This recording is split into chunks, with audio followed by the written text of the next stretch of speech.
பல்வேறு துறைகளின் செயல்பாடுகள் குறித்து அமைச்சர்கள் மற்றும் அதிகாரிகளுடன் முதலமைச்சர் ஸ்டாலின் ஆய்வு செய்தார். தமிழக சட்டமன்றத்திற்கு அடுத்த ஆண்டு தேர்தல் நடைபெற உள்ளதால் சட்டப்பேரவையில் வெளியிடப்பட்ட அறிவிப்புகளை விரைந்து செயல்படுத்துவது குறித்து முதலமைச்சர் ஸ்டாலின் துறை ரீதியில் ஆய்வு நடத்தி வருகிறார்.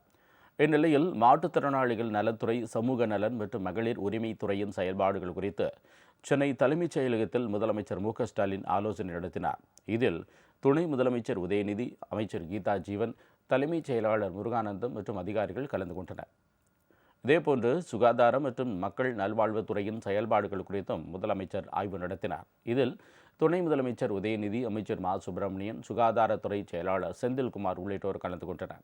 அப்போது பேரவையில் அறிவிக்கப்பட்ட திட்டங்களை விரைந்து செயல்பாட்டிற்கு கொண்டு வர வேண்டும் என்று முதலமைச்சர் அறிவுறுத்தியதாக தெரிகிறது. இதற்கிடையே முதலமைச்சர் ஸ்டாலினை மதுரை மறைமாவட்ட பேராயர் அந்தோணிசாமி மரியாதை நிமித்தமாக சந்தித்து பேசினார். அப்போது துணை முதலமைச்சர் உதயநிதி, சாந்தோம் பேராலய அதிபரும் தமிழ்நாடு சிறுபான்மையினர் நல ஆணையத்தின் முன்னாள் தலைவருமான வின்சென்ட் சின்னதுரை ஆகியோர் உடனிருந்தனர்.